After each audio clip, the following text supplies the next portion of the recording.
Hey, y'all, and welcome to the Dragon's Den here at G High. We got another great episode that's coming to you today. Today, we're talking about understanding sexuality. Yeah. Wow, right? That's so deep. So today, I have Dr. Kiana Freeman with us today. Hello. And she's going to tell us some stuff about her before we get into the topic. Hello, everyone. I am Dr. Freeman. Gosh, there's so much to say. It is. Can you tell them about Freely Foundation and how you got started and things like that? Absolutely. So I have a nonprofit organization, formerly known as Freely Foundation. Our newest name is Freely Life Services for Individuals and Families Incorporated. It is a nonprofit organization in the state of Delaware. We assist LGBTQI plus folks, women and people of color, BIPOC, Indigenous people of color, with a variety of things. Yeah. We do charitable events. We do safe space events. We have programs that offer donations and free meals and holiday drives, different things like that. That is so awesome. Like your goals in helping the community and even those that have those issues that they have at home is actually a great service for them to go to get counseling as well. Absolutely. Yep. I am also an outpatient therapist, and so my services have ranged from crisis therapy for kids. I do therapy for men that are incarcerated, and I also do outpatient therapy for individuals and families in the community. So yeah, there's a lot. She does a lot. So today we really wanted to get into understanding their sexuality. But I know like we live in this generation where people do tease people who are, from that community. I don't want to disrespect or say the wrong, label. So I'm going to say that community. And I try to tell people that your sexuality does not make up your personality. How do you feel about that? Because sexuality, to me, is just something behind doors, and then your personality is just who you are. So this is where I'll start. First of all, thank you for not wanting to be disrespectful. I think everybody teeters and tiptoes around the LGBTQI plus population or community. Say it in slow motion. LGBTQI plus population or community. You can say community, you can say population, because we are that. I identify with the community. So when I say we, I'm a part of. What I will say is this. When we think about adjectives, we think about describing something, a person, place, or a thing. Your personality doesn't define your sexuality, but it definitely determines how you are open with it or supportive about it, or self-loving about it. Like your personality has a lot to do with who you are as an individual, how welcoming you are as an individual, how supportive you are as an individual, so on and so forth. And so while it may not define it, it definitely determines how comfortable you are with it. So that's a better way of saying like determined. So these guys in here wanted to, have some questions on the board that they've been thinking about, and they want to, get right into it. Let's get into it. The one thing that I do understand that we are now using is the pronouns. The pronouns. The pronouns, the pronouns are so big. And a lot of people are being identified as she or her, or, I was talking to one of my students and they wanted to be they. So that one was a big one. And I'm starting to understand, and correct me if I'm wrong, is they don't know if they want to be a male or female. So they use the word they. Is that what it's described? It's not that they don't know. It's that it can be that they don't know, right? If they want to identify as she, her, or him, he, him. Or it could be that they don't ever want to conform to either. And so they, them is what would be appropriate. And the thing about pronouns is in the LGBTQI plus community, we are big on pronouns because a person as myself can present as feminine, but my pronouns could absolutely not be she, her, right? They could be he, him. But pronouns can be used across the board, and whether you are heterosexual or lesbian, gay, transgender, bi, intersex, like the thought process is if we start to utilize pronouns, then we will lessen the possibility of mistakenly identifying somebody for an identity that they are not. Wow. Does that make sense? Yeah. Does that make sense to anybody? Okay. All right. Any questions? Because I think I asked the question that you guys wanted to ask. Well, what? Any questions to her? Oh, any questions about the topic in general? Yeah. What do you tell? Oh, snap! Yeah, I forgot. What do you tell somebody that's young when they want to be transgender or whatever? And what advice could you give them? Yeah. But they're confused. They're confused. It always starts within. So if whatever you feel within, you follow your heart, your mind, your body, your soul, your spirit. And a big part of that is support. So finding support groups. If you have it in your family, then find someone who is supportive in your family to assist you with the journey. And if you don't have it in your family, then there are so many different organizations and community that can assist you with your journey, and then taking the steps to meet up with medical providers that can help with better understanding that. I am a person that's big on be who you are. So if you know at a young age and the support is there, then, walk in your truth. Because, I think a lot of people come from families, and quote me if I'm wrong, some families are not accepted to a lot of those things. And then that's where we get into a lot of kids not feeling comfortable within their skin and who they are, So that's a big thing for people. It is. And the statistics show that a lack of support is what increases the risk factors associated with our community. Drug use at an early age, suicidal ideation, thoughts and attempts. Those rates rise when we don't have support, which is why we have so many outside organizations that say, if your family doesn't want to support you, well, now we're your family. Yeah. I'm just gonna add, how to make the community feel comfortable in school.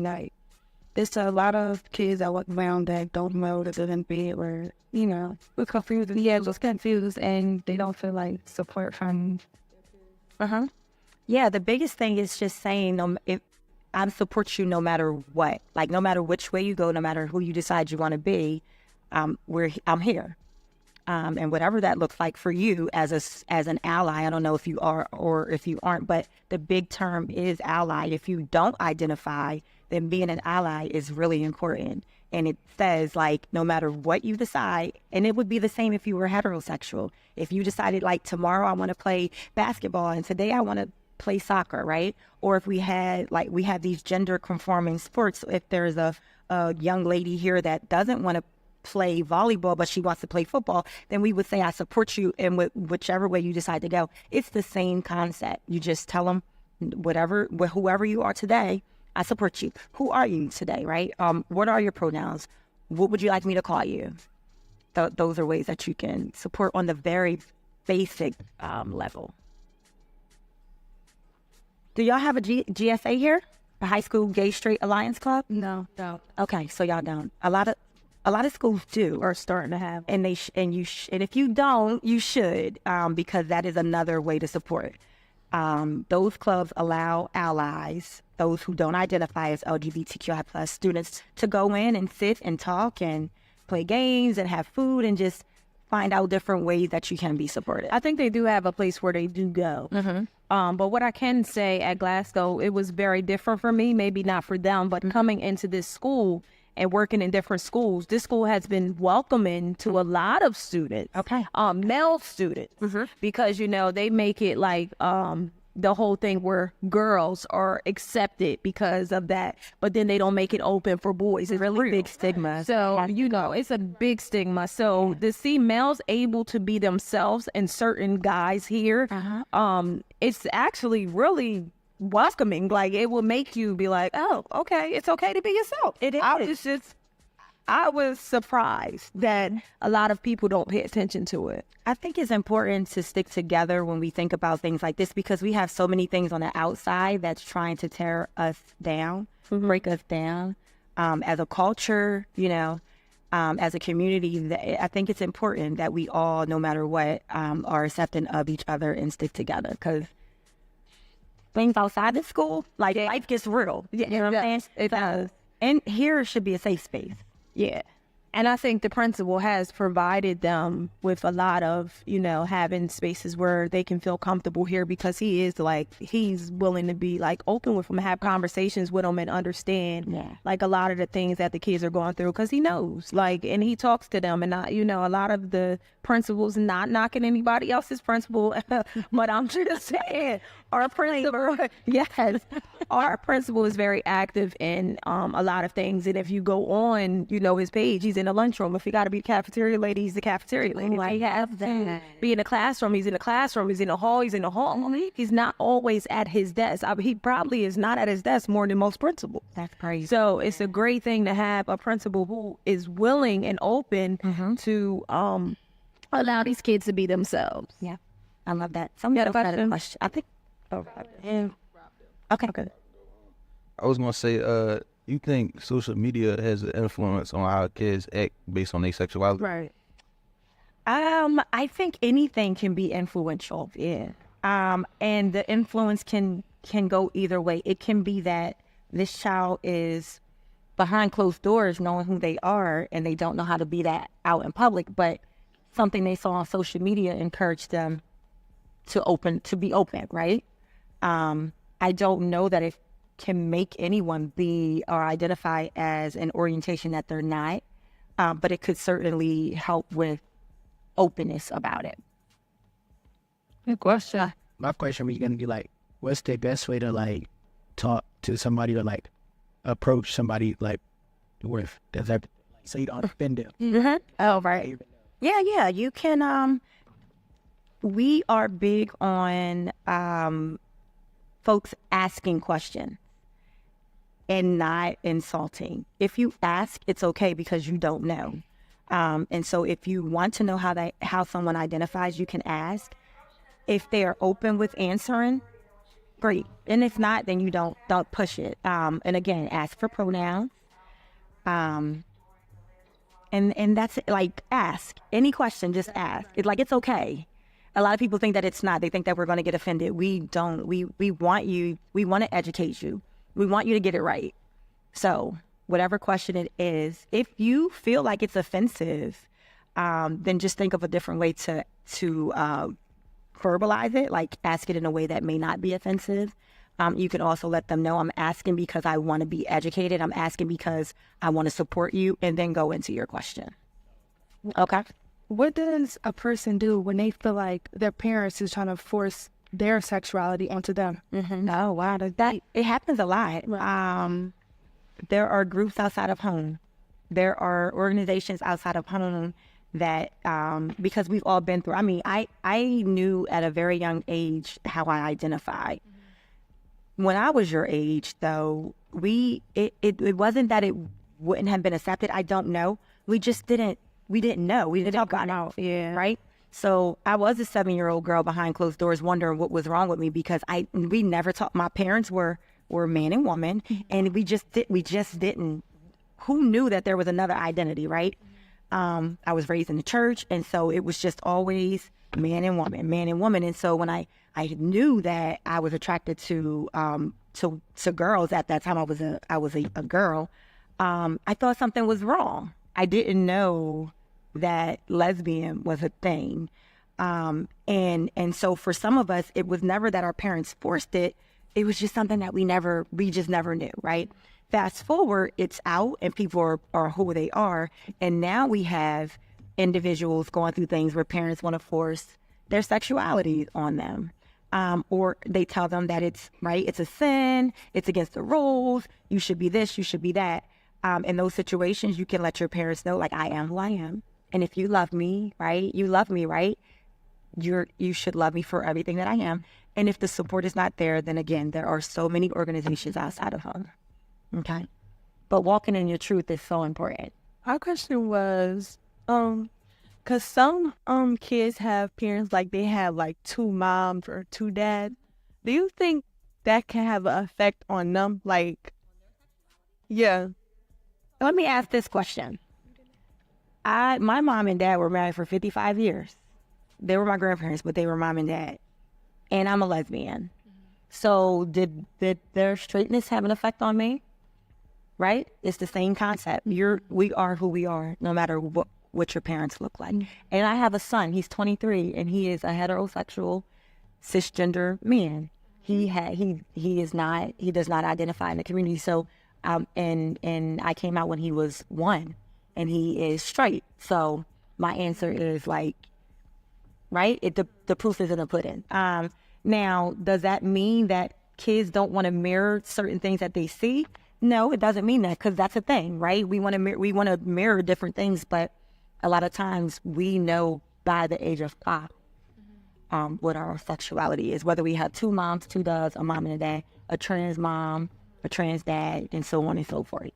So I think another thing is, do you think that those kids that have the same sex parents in the house, do you think that they're uncomfortable at some point because maybe they have 2 moms in the house or they have 2 dads and they're afraid of what other people may think of their household? Absolutely. Uncomfortability shows up in everyone's household. And yeah, because of the way things are, and bullying is a real thing in the LGBTQ community, I can absolutely see a child feeling uncomfortable in school or maybe out in public because someone is looking at them funny. But that's typically not what's happening in the home. In the home, this is what they're raised up in, and they know, and they love it, and they accept it, and they are raised to be well-rounded because they can accept so many different facets of people, right? Because I have 2 moms, and then I go down to my best friend's house, and I don't know, my best friend has a mom and a dad, and I know how to just blend with different types of your environment. Yeah. Or, you know. Yeah. You got a question? I feel like I have 2 moms, so I feel like it's only weird. Well, first my mom was like in the closet and like our family didn't know about it. So that's what made it weird. I had to pretend like, yeah. But other than that, I feel like it's fine. Like it feels like no. Yeah. Because this is what you're raised in. And an example is my son. He loves all people. I mean, he will show up at the events that I have and volunteer when we're doing like the LGBTQ events. And he's comfortable with everyone. And that's typically what happens because we're considered the alternative, right? Even though I don't like to use that word. I feel like marginalized is just not a word that we should associate with. We are all people. But because they consider different groups marginalized, he blends with every group because yeah, we're taught love. You're literally raised in love because that's what it is. Trust me, Yep. I know, because like if we would go out and I would be the only one who is straight, Accurate. and they're all around. Yes. And you just you love people, so you don't even look at people like that. You look at their personality. We would come out like that. to the back in the day, the LGBTQ clubs with us and everything. Yeah, Yeah. Yep. yeah. How do you deal with people in public that's against it? Y'all, and I wish I had a concrete definition for how to deal with people. When you are who you are, it doesn't matter. When you are who you are and you're comfortable with it, you literally could care less about how someone is looking at you. But you advocate, you become an activist, you show up for people. This is why I formed my nonprofit, to have events to say like, we don't care that you're against it, right? We here, we're loud, we're proud, we're going to be us. And I mean, it's happened, right? The stares and, oh my God, like, look at her. She's holding another woman's hand. And when this is just who you are, it's like walking out and being a person of color and someone of a different race is looking at you like, oh my God, like, right? We're proud, we're loud, right? Yeah. And it doesn't phase us until you become threatening. Right. And then we have to speak up, and then we protest, and then we have our events and advocate, and we have our marches and things like that. Yeah, because I think I truly believe in people should advocate for what they want. Like, women's rights was big, pride was big, and people that, and the Black Lives Matter was big. There's a whole bunch of organizations where people believe in something and they fought for it. So, you should always fight for yourself. I honestly believe that. You got a question? Coming out the closet, did you get bullied or like? No, so I didn't come out until my freshman year at Del State. I was a freshman in college, and I didn't get bullied. I felt comfortable coming out because for once in my life, I saw other people with the same sex. Because like I said, I didn't see that growing up. I just didn't. I had one uncle, my pop's brother, who identified as gay. Yeah. And he had a friend that we called a friend growing up. We called him his friend his whole life. And then when I got older, I learned that it was his boyfriend. But I didn't get bullied because they were finally there. And I was able to be free and in my own space. One thing that I do know about this generation is very different is they're very open with being, showing their emotions in public. And I know, like, back in the day when we were younger, we wouldn't see that. Like, that wouldn't be like if we had, like, our uncle, we didn't see him, he was kissing his boyfriend or something like that. These kids are very open and they're just showing their feelings in front of everyone. Like, so do you think, like, that plays a toll on them? I mean, it plays a part in a lot of the kids coming out like, hey, yeah, I am gay. I think showing affection, it enables all of us to be affectionate, right? And that's if we are, again, heterosexual and giving our opposite sex partner a kiss, or LGBTQI plus and giving our partner a kiss. I think showing affection, it makes everyone feel comfortable enough to be affectionate. A lot of people miss that growing up. Yeah, a lot of people didn't get that.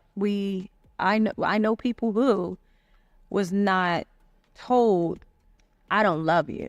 And, they would say, I don't love you. But they showed in action that they love them, but they never told them, I love you. So then now, we come from a family, love you, Yeah. And when you start saying it and you're telling them, now the generation has changed, I love you. So now everybody's saying it. So, I think it's the way parents teach you a lot of ways to, show your feeling. Yep.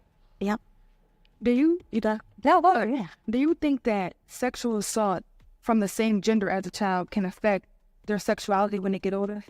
As a mental health therapist and having clients that have gone through that, I'm going to say it can.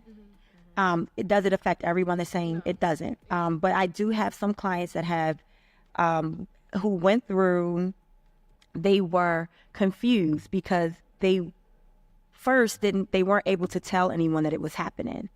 And then two, when it happened, they wonder, is this what I'm supposed to do? Right?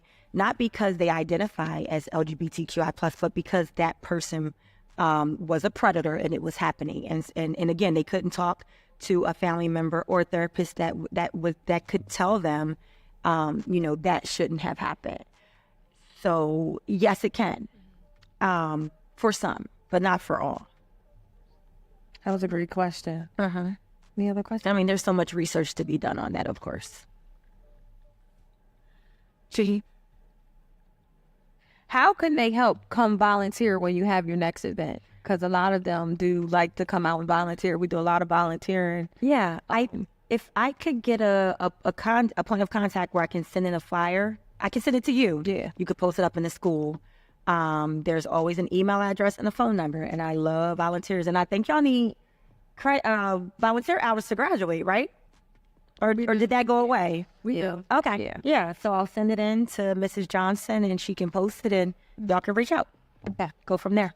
How do we help people understand that some people are different? Like, if we do see somebody judging the next person because they like the same gender, like, how do we tell them that it's okay for that person to feel the felt? Yeah. I want you to think about all the different race, ethnicity, color, religion, sexuality, disability, all of these things are within us as a human population.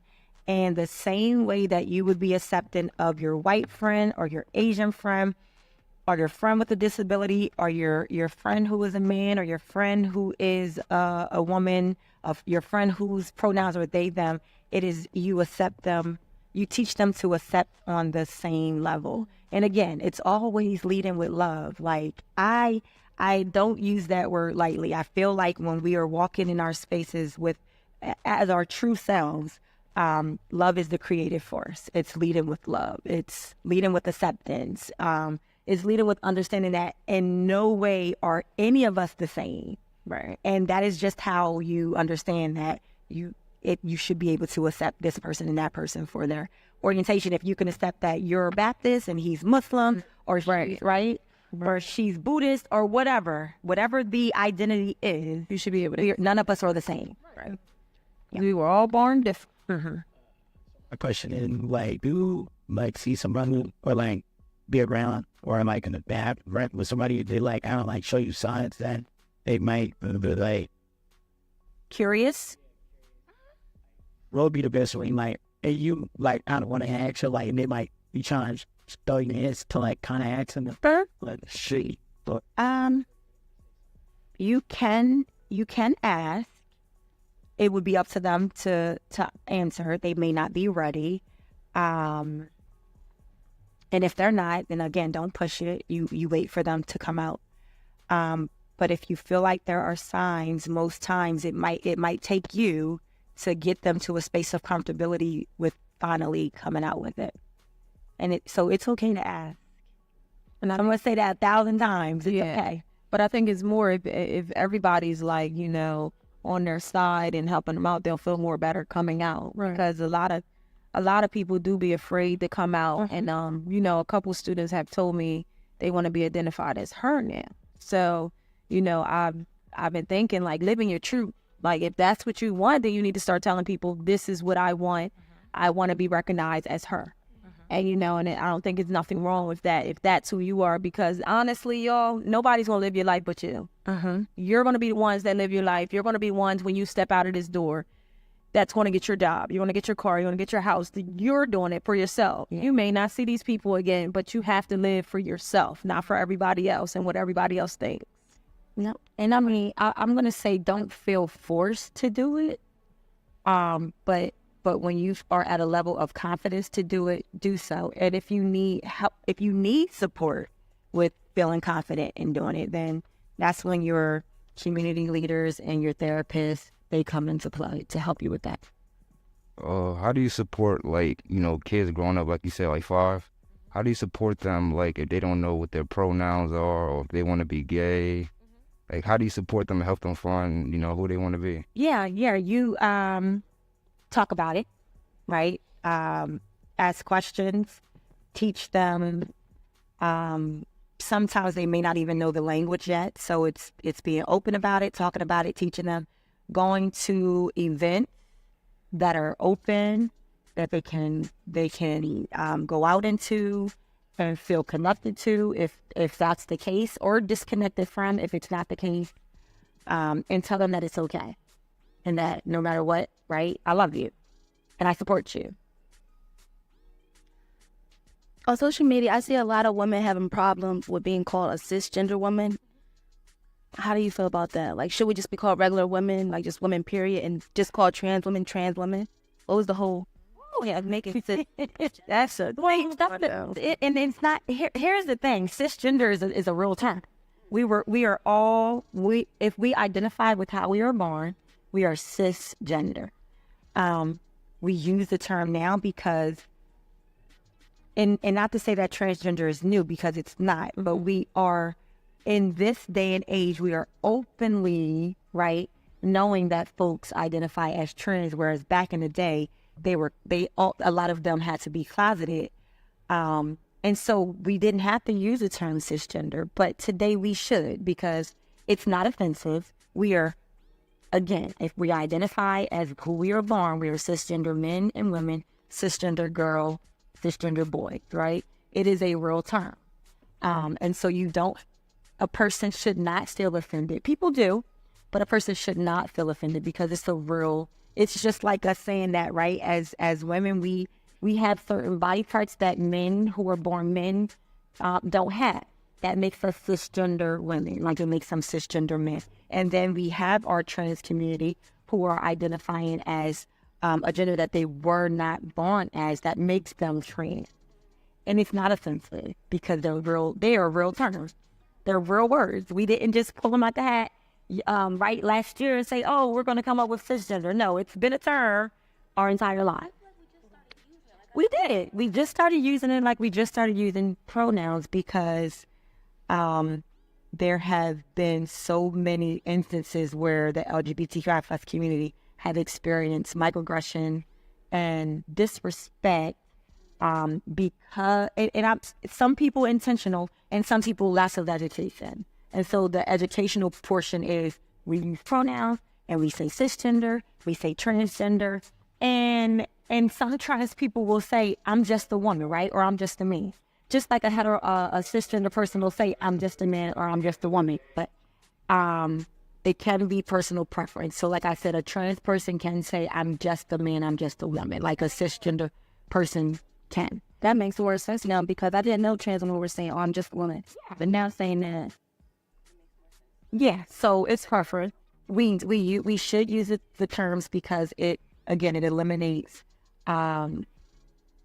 not identifying someone correctly. But it's okay that and a person shouldn't feel disrespected. And if they do, then fine. You can say woman or man. You don't have to say cis or trans. But again, the terms are used so that we don't identify incorrectly. Okay. What's your question?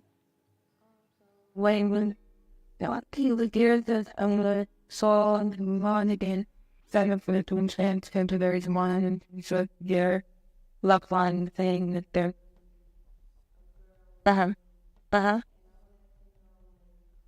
How can they feel like water within it, and I'm having been with those two. Yeah. It goes back to support. It's finding community. It's finding family outside of family if family is not supportive, that can help them with building up that confidence to do so. I'm never about forcing anyone to come out, right? Or to let people in, because that's the term we use now. But when it is affecting someone's mental health or physical health, their well-being in general, I would encourage them to find a support system so that they can open up. I was gonna ask. I got two questions. What is cisgender, and like what is the term, and then how do you come across the LGBTQ? I don't know all this stuff. How do you come across all of the community without being disrespectful or finding terms that they don't like? So cisgender, again, it means we identify as we were born, right? So you were born, tell me your pronoun. Okay, and you were born a male, right? And yep, and so you were born a male, and you identify as what? A male. Okay, so then that makes you cisgender. That makes you a cisgender male. It just means we identify as we were born. And then trans means that they transition basically to another identity, and they're now walking in as the person. They're walking as a person that they knew they were meant to be, but they weren't born as that identity, as that sex, gender. I'm sorry. Any other questions? Does anyone have any other questions? Wait, indeed, I want her. I will. You can go because I got a word in us. No, I was first on it. Just word it as best as you can. What do you do with a DL boyfriend? Like if your boyfriend's DL. Mm-hmm. Oh, yeah, So first, how do you know? Like, do you find something? Like when do you find out someone's on a DL? I don't know. Like they just got a little sugar in their So if they have sugar in their walk, does that mean that they identify as LGBTQ, or could they just have feminine energy? Some people do. Can you ask? And I know this is not you per se, but Right. okay, right, because either they are or they're not, and either they're ready to come out or they're not. It's not really up to you to say that they are or they aren't. It is though up to you to decide whether or not you keep talking to them, because you're allowed to choose your partner. And we have men that are bisexual, and there's a population of people out there that don't mind, that will, they date and they have healthy relationships. And so it's up to the people that they're dating to either say yes, right, I want to be here, or no, I don't. And so at this point, if that person's not coming out to you, if you think that they are, then it would be up to you to either give them space with you to feel comfortable enough to come out, or continue on supporting them no matter what. Or you can decide that I'll be your friend, but I don't necessarily want to date you. Like, that would be personal. Was good. That was a good question. So that was everyone's questions. Everyone is done. No, so much. So we would like to thank you, Dr. Freeman, for coming and talking to us today. We greatly appreciate it. And we wanted to share some light on, how the community, doesn't get all the light, because I feel like we talk about a lot of other subjects, but when we talk about this subject, a lot of people shut down and don't want to actually probably offend them, or they just don't know how to handle the questions that's asked to them. So at Glasgow High School, we thank you so much for joining the Dragon's Den with us. Again, y'all, be as supportive as you can. With so many things that we're fighting on the outside, just help your peers in the LGBTQI plus to not be fighting whether or not they want to live because they don't have support. Okay? So we would definitely, we thank you so much. Welcome. And we really want you to be here again. And come to join us, because we really greatly appreciate it. And sometimes we want Dr. Varlisha back on. So it would be great if we can do a duo with you guys on there. Yeah. That would be great. That would be great, because it would be good for them. But here at Glasgow, I'm going to say on par for the win. Thank y'all so much. Say it with the mic. Is it on? I'll say it. Okay. You want to let our guests do it? Because I'm about to listen, because today I don't know if they're going to win. So I'm saying on par for the win. Like, on par for the win here at Glasgow. Working together towards a common goal, inspiring excellence through academics, athletics, and the arts, never giving up until the goal is accomplished. Thank you for joining the Dragon's Den on behalf of the podcast group. Peace. We out. Peace.